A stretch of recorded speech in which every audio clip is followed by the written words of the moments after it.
Tinutukan ng publiko ang paglulunsad ng pinakabagong programa ng Kapamilya Network, ang Pilipinas Win na Win. Nagpapatrol, Gretchen Pulido.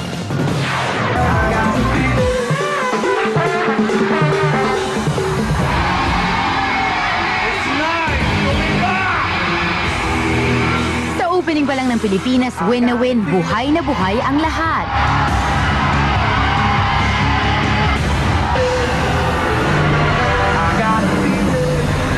Bonggang pagbabalik ito ni Chris Aquino matapos ang 3 linggong bakasyon sa Amerika kasama ang mga anak.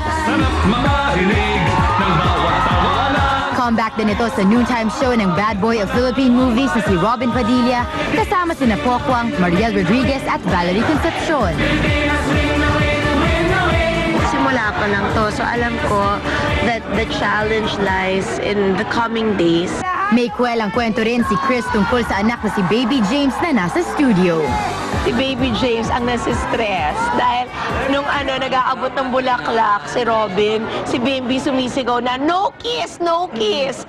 Pati ang sambayanan, tinigil ang kanilang pang-araw-araw na ginagawa para lang mapanood ang kauna-unahang episode ng Pilipinas Win na Win. Ang mga nasa karinderya tumutok. Tigil pasada pati ang ilang taxi drivers. At ang mga pamilya isinabay sa kanilang pananghalian ang panunood. Samantala matapos sagutin ni Chris ang mga issue tungkol sa kanyang personal na buhay, ang ate namang niyang si Balsi Cruz Aquino ang nagsalita. Hindi naman kami pwedeng makialam, buhay nilang dalawa yon. All we can do is pray. Nasa sa kanila na yon kung anong mas mabuti para sa kanila. At anuman daw ang hirap na dinaranas ngayon ng pagsasama ng dalawa, umaasa pa rin ang pamilya Aquino na sa huli, magkakais pa rin ang mag-asawa. Gretchen Pulido, Patrol ng Pilipino.